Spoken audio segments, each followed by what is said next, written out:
ഓണവിശേഷങ്ങളുമായി മലയാളത്തിൻ്റെ പ്രിയപ്പെട്ട എഴുത്തുകാരി ഇന്ദു മേനോൻ ഗുഡ് മോർണിംഗ് കേരളത്തിൽ അതിഥിയായി എത്തുകയാണ്. തൻ്റെ വരാനിരിക്കുന്ന ഓണവിശേഷങ്ങളും കഴിഞ്ഞ കാലത്തെ ഓണ ഓർമ്മകളും എല്ലാം പങ്കുവെക്കാനായി കോഴിക്കോട് നിന്നും എം രാഗേഷിനൊപ്പമാണ് ഇന്ദു മേനോൻ ചേരുന്നത്. നമുക്ക് അത് കണ്ടിട്ട് മടങ്ങിയെത്താം.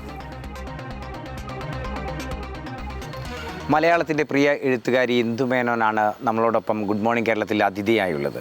നമസ്കാരം. നമസ്കാരം. നമ്മൾ ഓണ വേഷത്തിലാണ്, യാദൃച്ഛികമായിട്ടാണെങ്കിലും അല്ലേ? അതെന്താന്ന് വെച്ചാൽ ഇവിടെ ഓണപരിപാടി ഉണ്ട്. അന്ന് എനിക്ക് ജോലി ഉണ്ട്, ഫീൽഡാണ്. അപ്പം ഞാൻ വിചാരിച്ചു എല്ലാവരോടും പറഞ്ഞു ഞാൻ സ്വന്തമായി ഓണം ആഘോഷിക്കുന്ന ആളാണ് പറഞ്ഞിട്ട് ഞാൻ സ്വന്തമായിട്ട് സ്വയം പ്രഖ്യാപിത ഓണാഘോഷിക്കണം. ഞാൻ തന്നെ എൻ്റെ ഓണത്തിന് വേണ്ടി എടുത്ത ഒരു തീം കളറൊക്കെ പറഞ്ഞിരുന്നു, വയലറ്റ് എന്നൊക്കെ. അപ്പോൾ ഞാൻ അത് ഇട്ടിട്ട് ഇങ്ങോട്ട് വന്നു. എനിക്ക് അന്ന് വരാൻ പറ്റില്ല, അപ്പം അതുകൊണ്ട് അങ്ങനെ ഇട്ട് വന്നെന്ന് മാത്രമേ ഉള്ളൂ.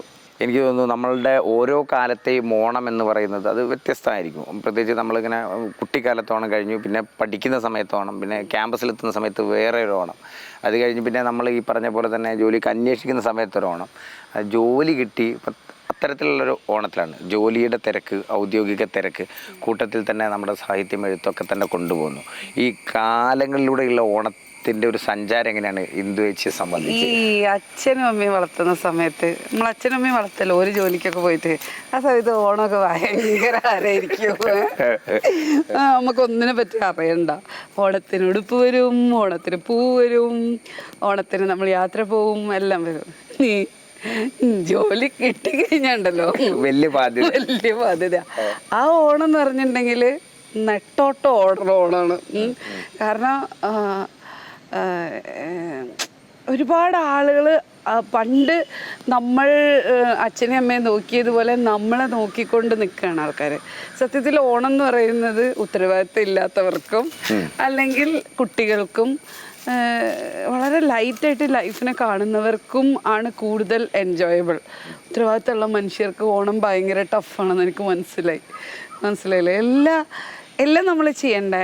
സാധനം വാങ്ങണം, അല്ലെങ്കിൽ ഓണത്തിന് എല്ലാവർക്കും ഉടുപ്പ് വാങ്ങണം, അല്ലെങ്കിൽ ഓണത്തിന് നമ്മളെ പ്രിയപ്പെട്ട ആൾക്കാരനെ കാണാം. അതൊക്കെ സന്തോഷമുള്ള കാര്യമാണ്. പക്ഷെ എന്നാൽ പോലും ഓണം പ്രായമേറും തോറും ഓണം കുറച്ച് ഉത്തരവാദിത്തമായി മാറും. എനിക്ക് തോന്നുന്നു ഇപ്പം നമ്മൾ സംസാരിക്കുന്നതിനിടയിൽ വന്ന് കയറിയ ഒരു വിഷയം കൂടെ തൊട്ട് മുൻപ് ഈ പറഞ്ഞ പോലെ തന്നെ ഈ ഉത്തരവാദിത്തത്തിൽ കൂടെയൊക്കെയാണ് കടന്നു പോകുന്നത്. മേതിലൊപ്പം ഉണ്ട് അല്ലേ?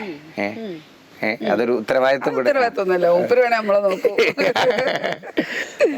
അല്ല, എനിക്ക് ഒരു കാലത്തും പിന്നെ ഞാൻ പറഞ്ഞ എനിക്ക് എപ്പോഴും വീട്ടിൽ നിറച്ച് ആൾക്കാരുള്ളതാണ് ഇഷ്ടം. എപ്പോഴും ആൾക്കാർ, ഞാൻ എല്ലാവരോടും വരൂ പറഞ്ഞിട്ട് എൻ്റെ വീട്ടിൽ എപ്പോഴും ആൾക്കാർ വരും. ഞങ്ങളൊരു വാടക വീട്ടിലേക്ക് താമസിച്ചു. പക്ഷെ ആ ഒരു മുറിയിൽ വേണേൽ 25 ആൾ വന്നാൽ 25 ആൾ നമ്മൾ ആ മുറിയിൽ തന്നെ കിടക്കും. അങ്ങനെ മത്തി അടുക്കിയ മാതിരിയാണ് കിടക്കുക. ഈവൻ മേതിൽ പപ്പ പറയുന്നത്, അയ്യോ ഇവിടെ വേറെ മുറിയൊന്നും ആവശ്യമില്ല, ഈ മുറിയിൽ തന്നെ എല്ലാവരും കിടക്കണത്, എത്ര ആളാണ് ഈ മുറിയിൽ നിന്ന്. അതൊക്കെ കഴിഞ്ഞാൽ 2 പട്ടിക്കുട്ടികളും കൂടി ഓടി വരും. അപ്പം അങ്ങനെ സാമൂഹിക ജീവിതം, അതിപ്പോൾ നമ്മൾ ഗുരുവായൂരപ്പൻ കോളേജിലൊക്കെ ആണെങ്കിൽ നമുക്ക് സാമൂഹിക ജീവിതം. എനിക്ക് മനുഷ്യരില്ലാത്തതൊന്നും ഇഷ്ടമല്ല, എനിക്ക് മനുഷ്യരുള്ള ഇഷ്ടം. എനിക്ക് ആളുകൾ വരുന്നതാണ് ഇഷ്ടം, ആളുകളെ കാണാനാണ് ഇഷ്ടം. എഴുത്ത് ഒരു ഒഴുക്കാണല്ലോ, സ്വാഭാവികമായി സംഭവിക്കേണ്ടുന്ന ഒഴുക്ക് നമ്മുടെ വായനയിൽ നിന്നും അനുഭവങ്ങളിൽ നിന്നും ഒക്കെയുള്ള. എനിക്ക് തോന്നുന്നു ഏറ്റവും ചെറുപ്പത്തിൽ തന്നെ കിട്ടാവുന്നതിൽ മികച്ച അംഗീകാരങ്ങളും പുരസ്കാരങ്ങളും ഒക്കെ തേടിയെത്തിയിട്ടുണ്ട്. പിന്നീട് എഴുത്തൊരു ഉത്തരവാദിത്തമാവുന്നതിലേക്ക് ചിന്തിച്ചിട്ടുണ്ട് എപ്പോഴെങ്കിലും?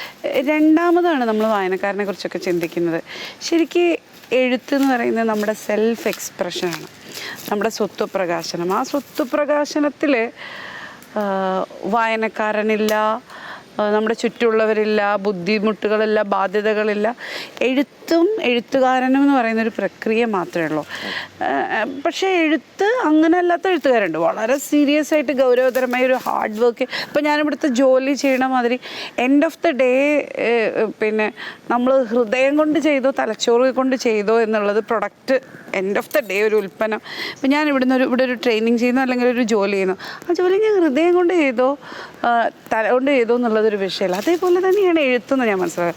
ചില ആളുകൾ പിന്നെ ഭയങ്കര ഹാർഡ് വർക്ക് ചെയ്ത് കൃത്യമായും കണിശമായും, പക്ഷേ എൻ്റെ ഒരു പാറ്റേൺ വ്യത്യാസമാണ്. ഞാൻ എപ്പോഴും പറയുന്നത് എന്താ വെച്ചാൽ 2 തരം എഴുത്തുകാരാണുള്ളത്. ഒന്ന് കഠിനാധ്വാനം കൊണ്ട്, ഹാർഡ് വർക്ക് കൊണ്ട്, പാണ്ഡിത്യം കൊണ്ട് എഴുതുന്നവർ, അല്ല അപ്രതിഭ കൊണ്ട് എഴുതുന്നവർ.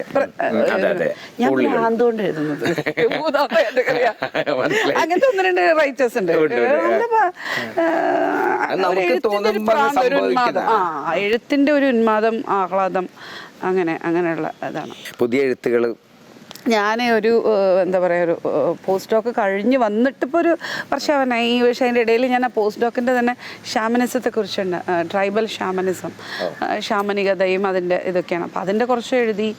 പിന്നെ ഭയങ്കര ഉത്തരവാദിത്തമല്ലേ, 2 കുട്ടികൾ, 4 പട്ടികള്, വീട്ടിലുള്ള ആൾക്കാർ, ഓഫീസിലെ ജോലി എല്ലാം ഉണ്ട്. കുട്ടികൾക്ക് ഓണം കൊടുക്കാൻ പറ്റിയതിനെ കുറിച്ച് ഒരു അമ്മ എന്നുള്ള രൂപത്തിൽ കൂടെ പ്രത്യേകിച്ച് കുട്ടികളെ ഓണം ഇപ്പം നല്ല അടിപൊളിയാണ്. കാരണം എന്താ വെച്ചാൽ ലോകത്ത് എന്ത് സംഭവിച്ചാലും ഓൽക്കൊന്നുമില്ല.